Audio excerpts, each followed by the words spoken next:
Cargo. Roger that, ground control. Tower, we are go for launch, over. Good morning, everybody. Welcome to this fantastic, wonderful Monday morning. The kids have gone back. Everything's heading in the right direction. And what could be better than to talk about a bit of mergers and acquisitions activity in the industry? The tectonic plates have moved. I don't want to say it was all down to me when I spoke to John and Ben, and Ben the other day. But bloody hell, you guys have been busy, Iain. Yeah, we certainly have. It's been a few months in the making, Simon, but we're delighted that Mike, the Property Jungle, are all part of the same family, because it's just a fantastic business and it's going to knit in brilliantly. Brilliantly. Okay. Well, thanks. Then we'll go then on that. That was quite succinct. You're always looking cheerful and everything, but you're looking more cheerful than ever. So congratulations to you both on the deal. Obviously, that was announced just on Friday. It hit the news, wasn't it? So this is great, and obviously one of the things that John was he left some trail of crumbs for me there. He said we've got other things in the offing, and of course, yes, wow, it was kind of, my eyes did do the old comedy double take there in terms of seeing that happening. I mean, in the world of web, in this industry, this is big news, isn't it? I mean, in terms of just suppliers anyway there. We've got Starbury, who ostensibly have been well known for obviously very well developed sites, custom sites and everything else. And then Mike, you've done thousands and thousands of sites for agents, haven't you? And indeed, I said before, you know, you actually won the Supplier of the Year at EA Masters last year for all of that hard work. So yeah, on the face of it, it seems like a sensible fit. But I suppose, let me just ask you first, Mike, what was it that kind of attracted you to the e-prop proposition? Well, Iain and I first started talking just at a sort of a pure solving a problem perspective towards the tail end of last year. Because there were, obvious things that we could bring to the guild if we could sort of just work out the business side of that. And then that evolved into further conversations with John and the possibility of acquisition, etc. And for us at the Property Jungle, being able to get access to the broader levels of support, the wider opportunities with technology that we can bring to our clients, just made an awful lot of sense. And we still had the opportunity of being able to work with the guild and assist their members as well. So all we could find were positive reasons for doing it. That's what we want. You didn't go into the conversations thinking this is my end goal, but actually, as you started ticking off these issues, there became a natural flow to those discussions. Yeah, that's sort of pretty much the way it happened. Towards the tail end of last year, we were talking about the solution, evolving then into the business opportunity, and then it's really all just been absolutely flat out making it happen this year. We did, I think, the whole due diligence process we did from start to finish in 6 or 7 weeks, I think, wasn't it, Iain? Yeah, so, I think it was, yeah. A great sprint. That's really good. It was a typical Iain McKenzie, Simon, in that I made the intro. The John and Mike chatted it through, and then I left them to get on with it. Yeah, apparently there was loads and loads of work that was done really quickly, and the team did a fantastic job. Diligence hot potato. You leave that to them. Yeah, what do they call it? The locked box and all of that sort of nonsense. Yeah, okay. And from your point of view, Iain, I guess it's much of the same in terms of what John was saying the other day, isn't it? Is to be able to offer such a tier one provider to your members is a fantastic asset, isn't it? It's unbelievably so, and it's unbelievably important as well. So I'm a huge advocate. I've been an agent, as lots of people know, for 30 odd years, and of course I am from the old school of influencing people. Eyes to eyes, nose to nose, and toes to toes used to be the old saying, didn't it? But COVID changed nothing and sped up everything. Peter Knight talks about that, doesn't he? And he talks about version 4.0. And as a guild, we offer our members, as you know, so much in terms of compliance and training and all that sort of stuff. Yeah. But we didn't have a blind spot, but it was fast approaching a blind spot, which is the digital services and the website offering. We host 300 odd websites for our members, and they're at the moment in time perfectly great. They do exactly what is needed, but they don't do what's needed in the future. Yeah. And that is where Mike comes in, and that's where Starbury, Ben and Russ come in, because we're now going to be in a great place where that's concerned. So you saw where the future was going with us. You realised really you either needed to build in that knowledge base within the guild yourselves, or as you always do, partner or acquire, and that's what very much what it sounds like here. Because as you said, it's not like websites haven't. It's not like they haven't been important anyway for the last few years. But if anything, it's solidified in your mind this year that it's your most vital investment, isn't it?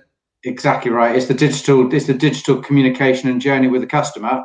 Just pre them picking up the phone and having a conversation, or pre them emailing you or botting you or whatever it may be. And then that's when the human interaction comes in. There's no doubt that the human interaction is still the most important part of agency, in my humble opinion. But actually, it's probably 55-45 now, as opposed to 70-30 where it used to be. Absolutely, and continues to shift as well, doesn't it? Yeah. So I mean, obviously, Mike, you'll have a number of guild members already, and as you said yourself there, 300 odd members already with your own websites. Look, you don't have to. You can tell me to shut up, or you'd have to kill me, as the standard line is. But I'm guessing there's got to be some sort of approach now over the coming months of being able to go out to members and say, look, this is our vision with Property Jungle and Starbury, and obviously we're going to be doing some extra special stuff for guild members on that basis. The answer is yes. It's simple as that. Yeah, absolutely. We're working on the proposition detail at the moment. Iain and I are getting together this week to spitball that around. We've got some great ideas to work with, and there's been a lot of excited interest already coming from the membership, and so we want to keep that momentum going and come back to them with some exciting news this week if we can. I think you said when we had a further catch-up just on a separate issue, Iain, your phone had been ringing off the hook, really, hadn't it, with interest at these deals last week from your own members? Within a day, we had 25 odd members say, "Can I please talk to somebody?" Couple for Starbury, because we've got some large change in the guild, and a couple of the one-man bands, great businesses, saying, "Can I speak to Mike?" So yeah, we're in a like Mike says, we want to keep the momentum going and be able to get back to them really quickly and say, this is what it looks like and this is how it's all going to work. Excellent. And I mean, a guild member is going to be able to, do you think that's going to be a matter of weeks, or is it going to take months for you to come back on the kind of way you perceive it happening? I'm shooting for days. Well, I was going to say, what time is it now? A week or months, yeah. Good. Well, as long as we can get your commitment live on the recording. Let me at least pretend to be an investigative journalist for 1 second. What's I suppose people, if they were looking at it from the side and say, were you just being classically greedy in Simon Wales style? And you've gone out and obviously you've got Starbury as well, and then to have Property Jungle as well. What was it that made you feel that you needed both leading companies in this field? So I don't think we were being classically greedy, but I do think we were being strategically greedy. Right. And so you could answer that, yes, we have actually managed to get, in our opinion, the two leading website providers in the space, in the sector, that actually knit beautifully with each other in terms of their configuration with the marketplace. So if you think from an estate agency perspective, you've got brands that sit at the top end of the market and you've got brands that sit in the middle part of the market, and there's a very little sort of crossover. And Mike can speak for himself, because he just mentioned before coming on air, it's only happened a couple of times in 18 years that actually there's been crossover. So for us, we just feel that we've got two brilliant companies, absolutely top of their game at what they deliver. And actually they complement each other. So it's almost like an evolution process going through from different websites as companies grow. We've now got an offering that can grow with them from a digital lead generation and support piece. We can just do it all now. Perfect. And Mike, from your point of view, is I suppose what a lot of people will be really interested to know is it like Ben as well? Are you firmly staying with the business? Is there an exit on the card, or is this just very much of you, just the next step in the evolution with you running the business still? Yeah, very much so. It's the next step in the evolution of the Property Jungle. I think that's the most important thing, and I'm very definitely staying here. Yeah. I'm as you said off air as well, I'm still relevant, or at least I think I am. The salt and pepper's just for show. I can't help it. Makes you look very Yeah, I think it's good. Yeah. Yeah, it's my George Clooney look that I'm going for. Yeah. Don't put too much. You let me do the overselling, not you. I was thinking more Brian Blessed, in fairness, but there you go. That's a great shout. Absolutely great. Thanks. Shout Yeah. Gordon. Gordon's alive. Gordon's alive. So Mike, you see this then. So how close will it get then? Do you think? Do you think you and will you just you and Ben still go head to head in the marketplace on occasion, or will there be a more collaborative approach? Yeah, I mean, we've only actually bumped into each other literally twice in 18 years. Yeah. And in fairness, on both occasions, we're both probably looking at well, this is probably more for Mike, or this is probably more for Ben. And I think we can just have those conversations early and not beat each other up in the high street. There's no loss to be considered in doing that, and only positives. And from our perspective, I think that they've got some great SEO and digital marketing capabilities there, which I think would be absolutely fabulous to refer our clients into. And so we'll be doing that from the get-go. I've still got to have some conversations with Ben, but I'm very much looking forward to it. I mean, I characterised us as what was it? The three ugly sisters. Now we've got myself, Iain, and Ben, and his brother as well. That's the four ugly sisters. We can share amongst ourselves the skills and capabilities. So it's a great marriage. It's brilliant. You haven't seen me with a wig yet, though, Mike. Actually, I brush up quite nicely. So this is the weekend kit, is it? Right. Okay. Yeah. So the other important thing, I suppose, is people from outside of there is this isn't like the guild aren't kind of just then saying it's only available for our members, is it? You're still out there winning business out in the wider marketplace as well. Oh, absolutely. Yeah. Because they obviously still want to be just as successful as you can be, get all those ideas from outside, innovate and help the client base as a whole. Correct. Yeah, I mean, it's the same people, the same team, the same me, the same brand, the same services, enhanced with extra capabilities brought by being a part of this family. So it's all good for our existing clients and our future clients. And we'll carry on exactly as we were. Business as usual, but better. And at what stage, Mike, did you know that kind of Ben and Starbury were in the mix with eProp? Was it at an early stage, or was it fairly late stage? Did that at any stage concern you, or once you'd obviously heard what the vision was, it was all good from your point of view, as you said? The vision just made sense. That's the important bit. I mean, for obvious NDA reasons and early discussions stages, I wasn't aware exactly what was going on, but it came to a point where it was obvious that I should be aware in order to be able to make turn right and turn left decisions.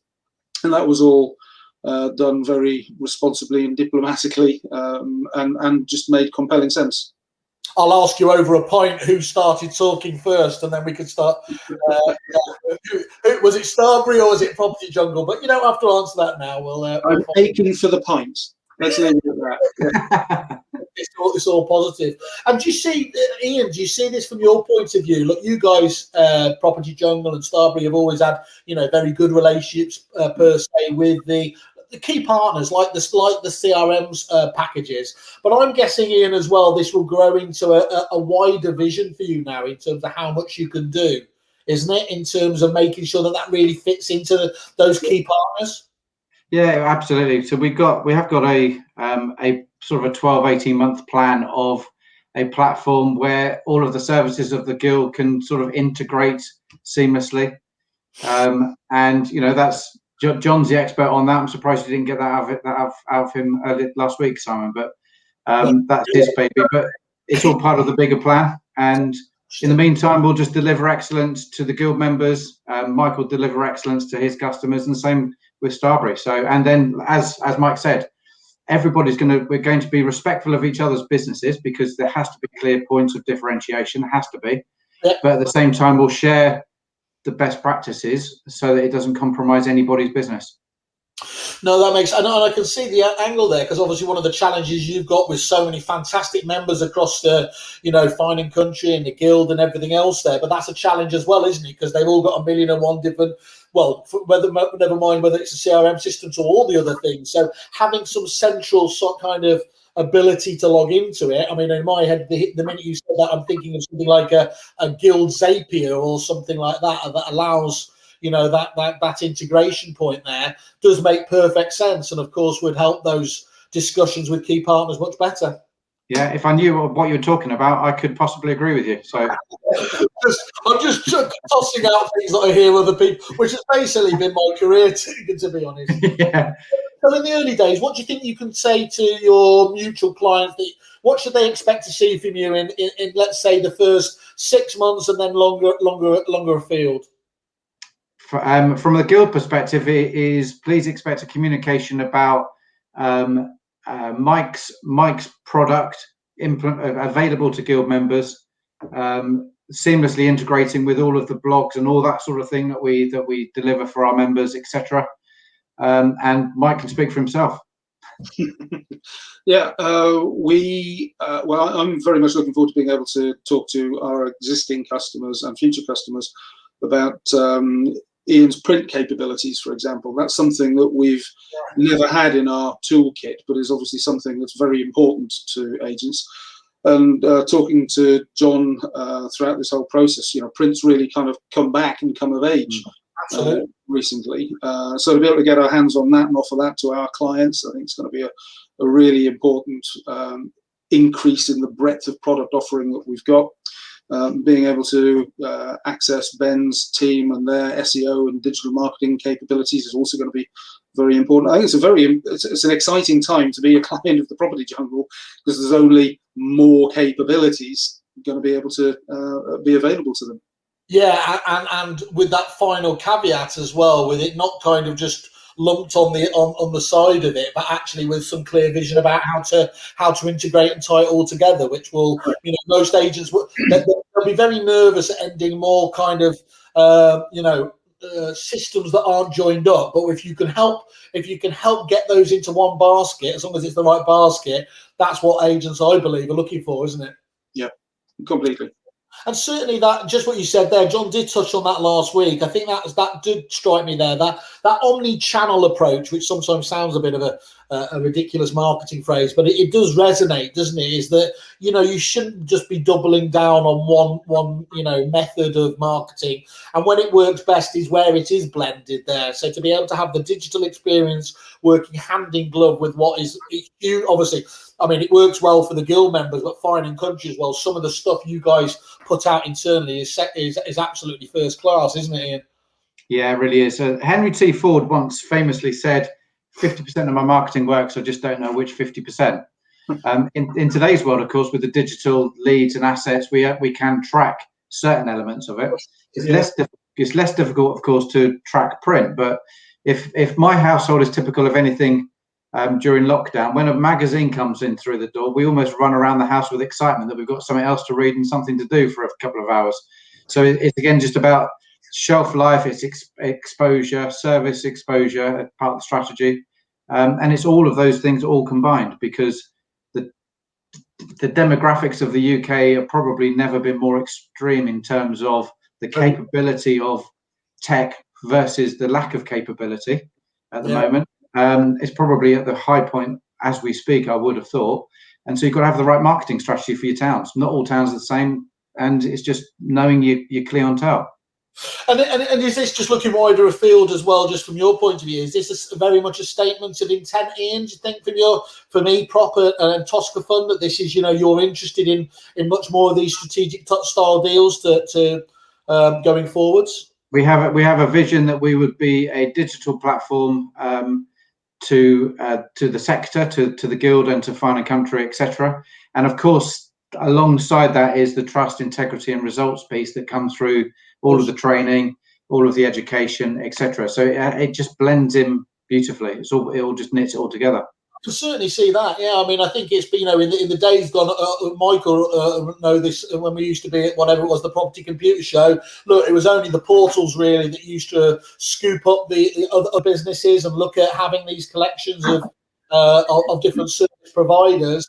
Then the CRM companies got in on the act, my old company, and people like MRI. And what I think is fascinating is to see, eProp, very firmly step into that as well. And of course, it makes as much sense as it does for those guys. everyone talks about lead generation, digital lead generation, and so the bit that is really important is that you can get the leads, you can source them, you can get the data that knows where they're coming from. But once you've got the lead, it doesn't give you the God-given right to convert it, and that's where the guild will kick in, which is it will be the lead generation piece through the digital assets that we've got as a company, and then the skills and points of differentiation to then help you convert that lead. That's the bit that gets the money in agent's bank account and helps the customers move home successfully. And shows the value of obviously the guild and Finding Country, doesn't it? Yeah, exactly. Absolutely great. Well, look, that sounds very obviously. Let's see if we can go a week without you needing me to grab you or John back on again. I think we're all right this week, Simon. In fairness. Okay, you're fine on that front. Well, Yeah. look, congratulations to you, gents. Anything else the market needs to know about at this stage, or just keep your eyes peeled, I suppose, and watch Watch this space. Watch this space. I think that's the best way of describing it. So yeah. Excellent. Well, look, congratulations. Let's just have a quick look on here. I was going to see. Sorry. Yes. Thank you, Graham. It wouldn't be. Will it be now E-Prop Jungle? And then you get the fan club as well, all the way from. Hi, Louis. Nice to see you. So there you go. And I should say, of course, it's not hard to see why this was on the card as well, because there he is in all his wonderful pink glory on Kerfuffle there. They're right at the top there, best estate agency suppliers guide. Nice 5-star rating. Go in here, see a bit more about Property Jungle and the interviews we've obviously had with Mike previously, and understand what they can bring to the table if you're not already talking to these guys. So just once more, Mike, Iain, fantastic. Hope it goes fantastic well. I'm sure it will do, and please keep us up to date as it goes on. Thank you, Simon. Thank you very much, Simon. Much appreciated. Cheers. Okay, guys. All right. Bye.